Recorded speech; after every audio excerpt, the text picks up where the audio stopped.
Fed up with the everyday grind? Tired out from the summer heat? Want to get away from it all? We offer you Escape. Escape, designed to free you from the four walls of today for a half hour of high adventure. You are prisoner in the magnificent mountain retreat of the richest man in the world. While haunting you, terrifying you, is the knowledge that the ultimate escape will be death.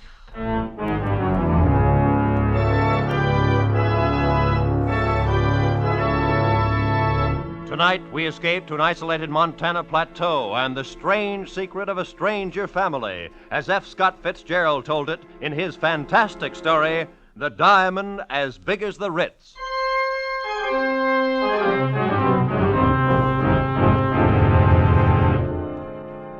I'd been going to St. Midas Prep School for a couple of years. This was my second summer vacation.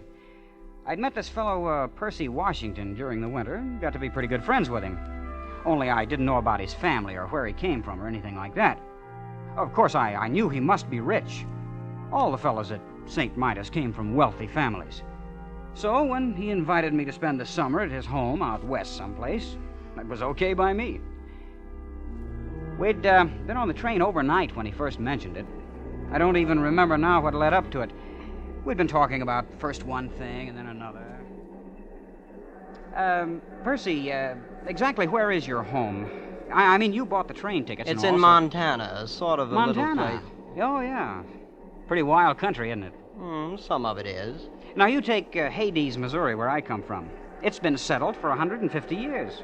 One of the first towns on the Mississippi River. Indeed. Oh, sure. That's very interesting. I sure do appreciate you're not making jokes about it the way some of the fellas do when I say I come from Hades. Why, you know my father's plantation... John, do you know that my father is the richest man in the world? Oh? By far the richest? I read about a man that paid taxes on a $5 million income. Small fry. If my father paid tax on his real income, he'd disrupt the whole economy of the United States. No kidding. Oh, I like rich people. The richer a fellow is, the better I like him. My father could buy out all of the millionaires in the country and not even know he had done it. Is that a fact? I visited the Schlitzer Murphys once. They're plenty rich. Why, their daughter Vivian's got rubies as big as hen's eggs, and sapphires that glow like headlamps. I like jewels. Always have. I used to collect them instead of stamps. And diamonds. The Schlitzer Murphys had diamonds as big as walnuts. Oh, that's nothing. Huh? Nothing at all. My father has a diamond as big as the Ritz. Please, I'm not joking. But you mean as big as the Ritz-Carlton Hotel? Exactly. My father has a diamond as big as the Ritz.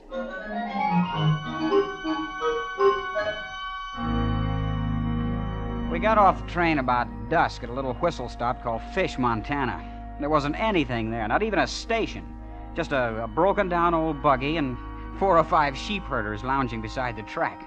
And I suppose wondering who we were. Anyway, Percy and I climbed into the buggy, and without saying a word, the driver cracked his whip, and off we went. I don't know how far we traveled. We didn't seem to be following any road, though, and after an hour or so, it got dark. But the driver kept right on, never saying a word. I hope you'll pardon this inconvenience, John, but we have to take certain precautions, you know. Oh, that's all right. Anyway, we're almost there. You're, home, you mean? Oh, no, to the place where we consider it safe to transfer. A transfer? What do you mean? Oh, there's the signal now. Headlights. Pull up the horse, Absam. Here we are. An automobile, but how? There's no road. Oh, this car's special built. Doesn't need roads. Welcome home, Master. Good evening, Gigsum. Well, come on, John. Let's get in. Gosh, this car, what's it made out of? Silver? No, platinum. Those are emeralds in the hubcaps. And the upholstering, it's fur. Mink. You're ready, Master? Anytime, Gigsum. You've probably noticed the exceptional brightness of the headlamps. The lenses are cut from diamonds. Boy, what a car. This old junkie, we use it for a station wagon.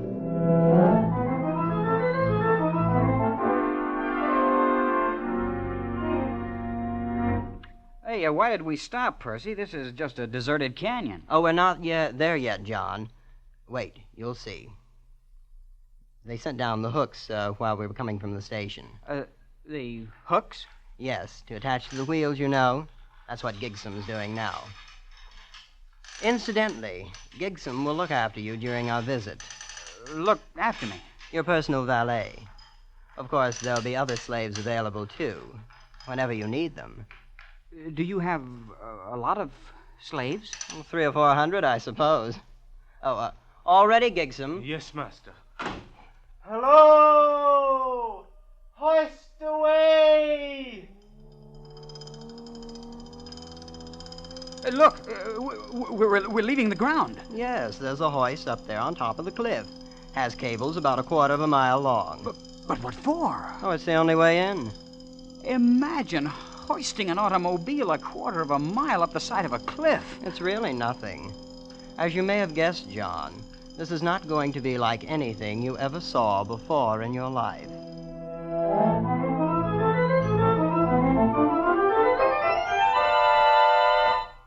Well, John, there it is. That's your home? It's magnificent. Palatial. It's not bad. How big is it? I think it's around 140 rooms, but Father may remember exactly. Then, of course, there are other buildings, slaves' quarters and things. Why hasn't anyone ever found out about it? This place, I mean.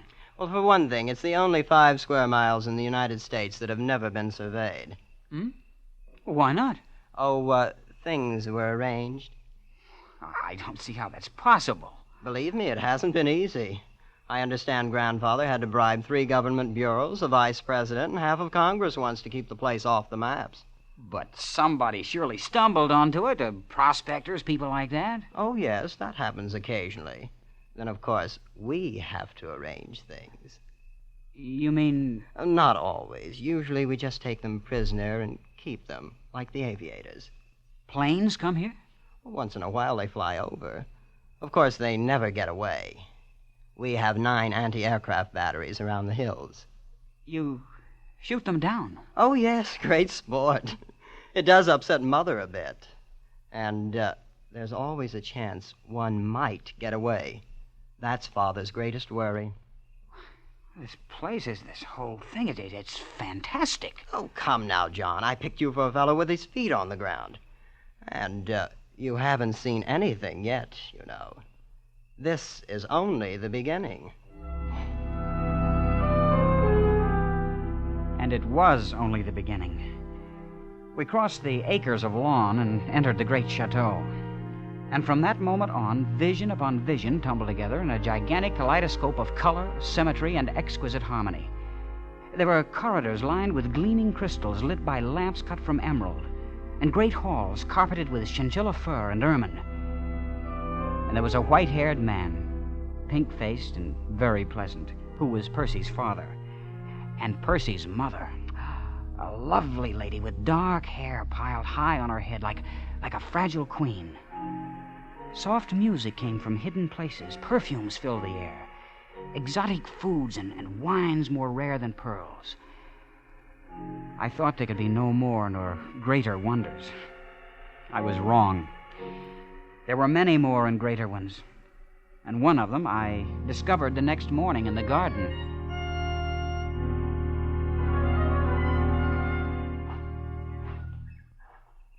Hello there. Yeah? Yeah. Oh, you're lovely. My name is Kismine. You're John Unger. You're a friend of my brother. You from the East? No, at least not exactly. I'm from Hades. Oh? Missouri. Oh. Would you like to sit down here on the grass? Why, yes, sure I would. I'm going east to school this fall. Do you suppose I'll like it? I think so. Of course, it'll be different from all this. That's what Jasmine says. She's in the East now. I've never been outside. Who is Jasmine? My sister. She's older than I am. I hope you won't be offended, but you're the most beautiful girl I've ever seen. Yes, I know. What? I surprised you, didn't I? A year ago, I would have said thank you. But Father says it's very necessary to learn to take things for granted. So now I just take it for granted that I'm beautiful. You see? You're pretty sophisticated, aren't you? Oh, I'm not at all. I believe girls should enjoy their youth in a wholesome sort of way. Oh, so do I. I like you, John. I wish you'd spend some of your time with me this summer, not all with Percy. I will, Kiss Mine. I will. You may be in love with me if you'd like to.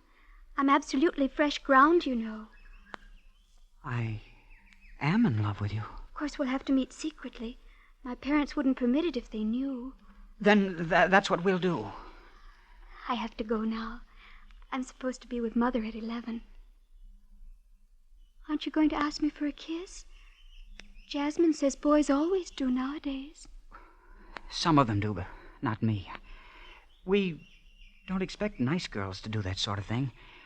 In Hades.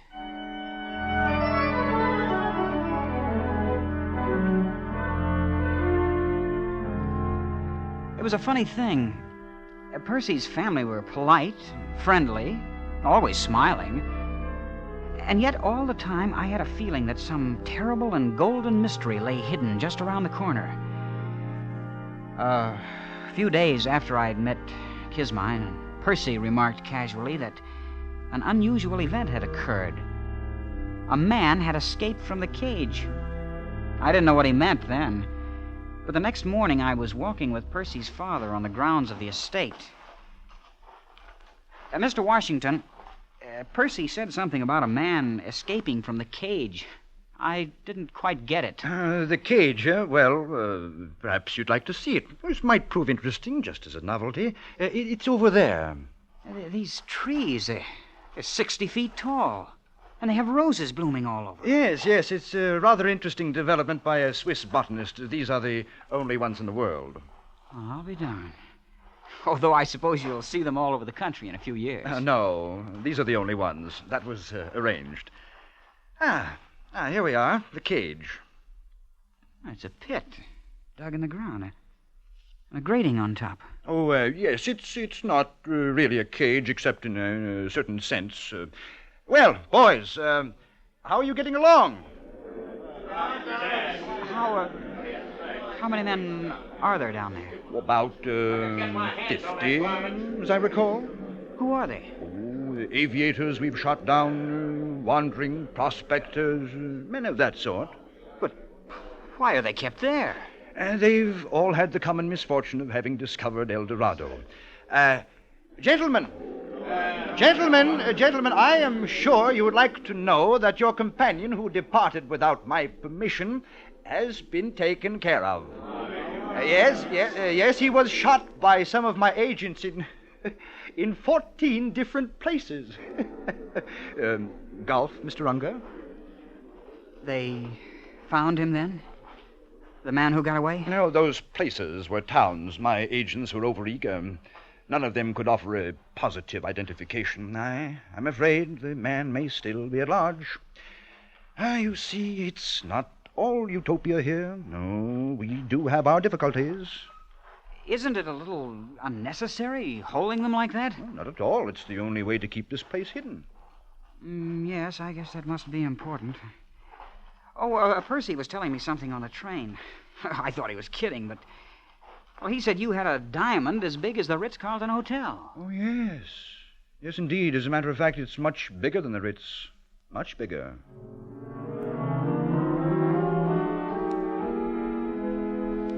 Well, summer went on. I was more and more in love with Kismine. She was priceless, exquisite, like no other girl in the world. After a couple of weeks, I kissed her, of course. And I was really in love for the first time. I should have known, should have put two and two together when Percy's father showed me the cage, but I didn't. Until one morning late in the summer, I slipped off with Kismine to the rose gardens. Kismine, I think we ought to elope. Oh, I don't know. It would be much nicer to be married here. But then it'd be more romantic to elope. Yes, all the Sunday supplements would write stories about fabulous heiress elopes. I knew an heiress from Omaha once, but I don't think you'd like her. She visited my sister here. Oh? You've, had other guests, then? Well, yes, we've had a few.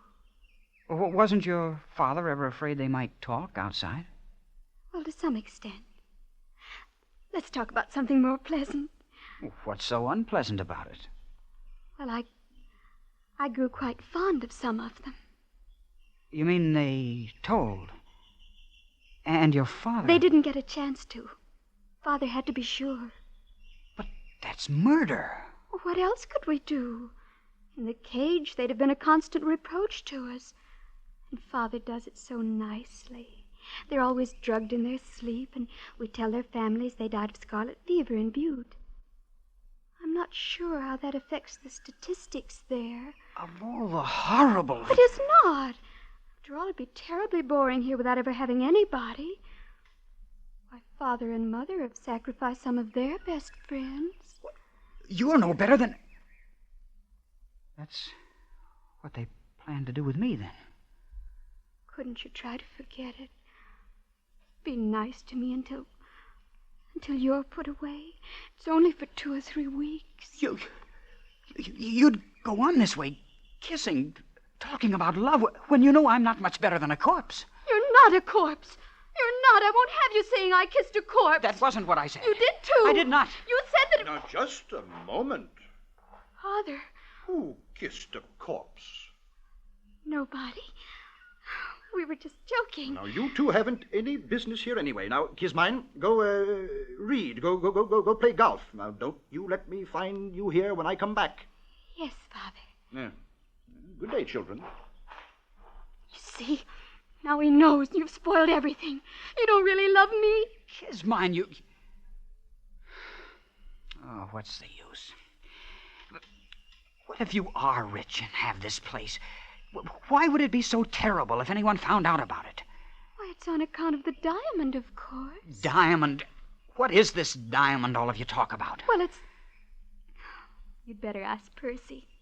I'm always getting things mixed up. I will ask him. And another thing. I'm getting out of here tonight if I have to dig through the mountains. I'm going back east. Take me with you? No. Why not? Your father wouldn't permit it. If you won't take me, I'll go tell him I want to marry you. You can't do that. He'd bumped me off this afternoon. Oh, please take me, darling. And we'll be terribly poor and very happy. And I'll cook things for you, herbs and berries and stuff. Won't that be fun? Oh, you will, won't you, John?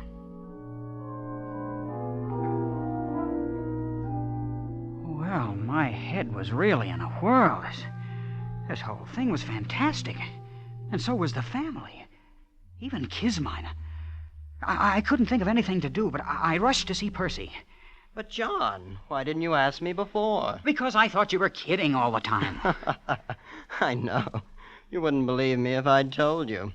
I'm ready to believe anything now. Well, it was my grandfather who started the whole thing, purely by accident. He came out here from Virginia after the war between the states and stumbled onto it. Onto what? The diamond, of course. That's what made all this possible. Grandfather spent 2 years going around to different cities of the world selling bits of it. Then he started building this place. He put his money into jewels, but Father found that radium took up much less space. But why the secrecy? Oh, it just wouldn't do if anyone found out. Ruin the whole economy of the world. The thing's too big. This has been going on for 3 generations. Well, and the cage and this thing of inviting friends. Oh, yes. You see, there wasn't really any danger before airplanes. They are what worry us. And you knew when you invited me here what would happen. Please, John. I thought you'd be more sensible about it. After all, you can see my position. Yeah. Where is it? Where do you keep this diamond that's caused so cockeyed much trouble? Oh, I thought you'd guessed. You've noticed the hill the chateau stands on? Yes. It contains a cubic mile. And except for a thin covering of dirt, it's one big, solid diamond.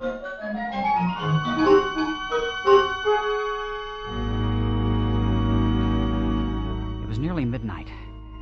I didn't know what awakened me, but all of a sudden I was staring across the patches of moonlight, spotting the ermine carpet of my bedroom. Staring at 3 slaves I'd never seen before. They just slipped inside the door and stood there, each with a vicious length of shiny copper wire. The official executioners. I lay there on the bed watching them, counting heartbeats, not daring to move, not daring not to move. They didn't know I'd wakened. They began edging across the room. Come on, all 3 of you. There's no time now for this. All hell's broken loose. Hurry. I took one long, deep breath. The first one in several moments. Then I was out of the bed in an instant, throwing on my clothes and dashing through the long crystal corridor to Kismine's room. Kismine, are you awake? John, over here by the window. So they woke you up, too. If you mean 3 of your father's slaves... No, airplanes. Airplanes. So that's what it is. At least a dozen. I saw them crossing against the moon. Look, they're circling way over there. You think they're here on purpose? Oh, yes. They dropped warnings to Father. It's that man who got away from the cage, you know. Good for him. Yes, wasn't he clever? I think we'll open up on them any second now. Open up? Yes, our anti-aircraft. Oh, this is going to be thrilling. Thrilling? Oh, look, they're in range now. Bravo! Bravo! Kismine, get away from that window! Good heavens. Did you see that? Yes, and we've got to get out of here. Can't you understand? There's a little grove of trees across on the side of the mountains. We always keep one of the cars there. We'll have a nice view of everything. A nice view? Kismine, you don't seem to understand. They mean business. They're out to finish off you and your whole family. But it all seems so silly. Or when you come right down to it, they've never even met us.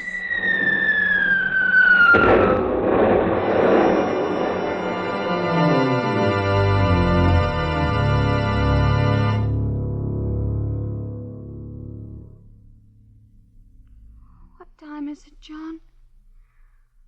Is it morning yet? I don't know. I've lost my watch. Seems to be getting lighter, all right. Quieter, too. Your guns. They're knocked out. Every last one of them. It won't be long now. It seems such a shame. The family put so much work on the place. Everything's always been so pleasant. Yeah. You better get some sleep, Kismine.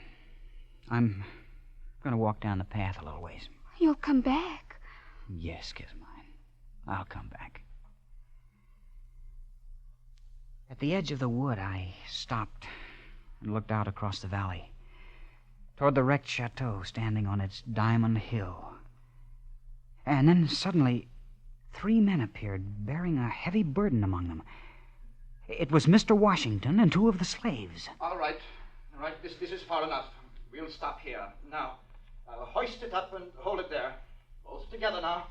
Easy now. Easy. The burden they held up to the heavens was an immense diamond. Now, you out there. You there. I could see no one else anywhere in view. You above there. I want you to understand this is only a sample.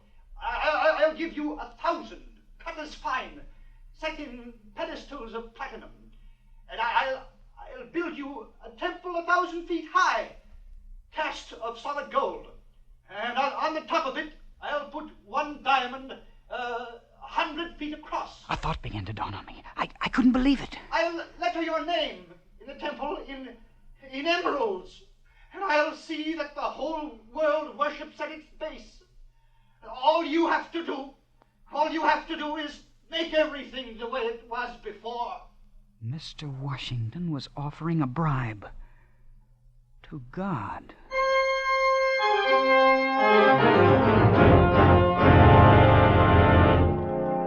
He stopped talking and waited.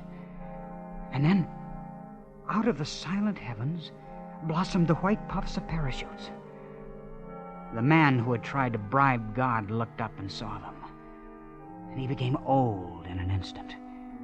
And turning with lowered head, walked down the path toward the chateau. With sudden premonition, I whirled and headed for the spot where I'd left Kismine. Kismine in the car that needed no roads.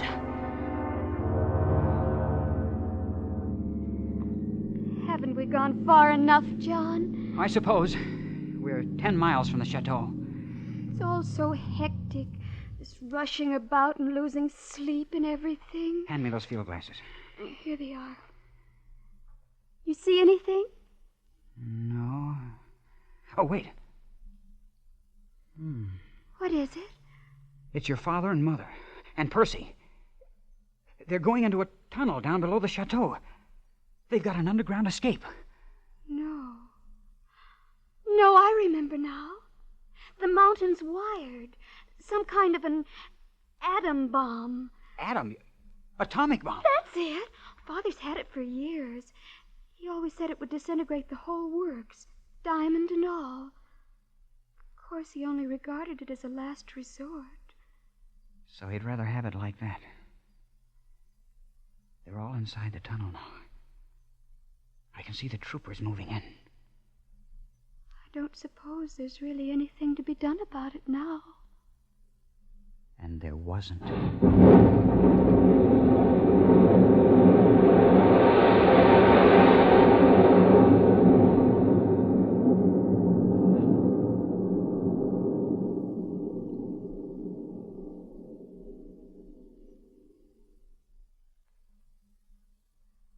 I keep thinking about things the way they were. It was all so pleasant. I don't suppose it'll ever be exactly like that again. Not ever, Kismine. And maybe it never was. Youth is a time for dreaming. Dreams die, too. I'll probably have to take in washing. But of course we'll be very happy. What will we do, John? Do? Oh, we can love a while underneath the stars. That's a form of divine drunkenness we can all try. And then there may be other diamonds in the world, who knows? And even though it's a shabby gift, there's always disillusion. Turn up your collar, Kismine, before you catch pneumonia. Let's go to sleep.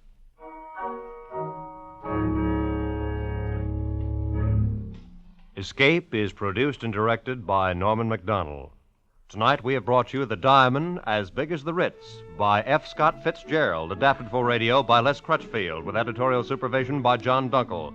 In tonight's cast were Sam Edwards, Peggy Weber, Danny Merrill, John Daner, and Don Diamond. Special music by Ivan Ditmars. Next week. Each time you fall asleep, you find yourself dreaming the same strange dream, one in which you live out your life in the distant future, and always a hideous fate moves closer to you, a fate from which you cannot escape.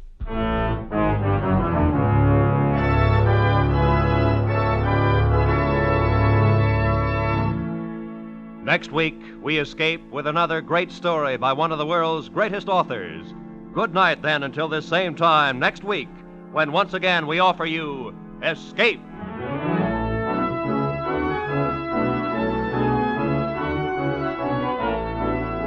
This is Roy Rowan speaking for CBS, the Columbia Broadcasting System.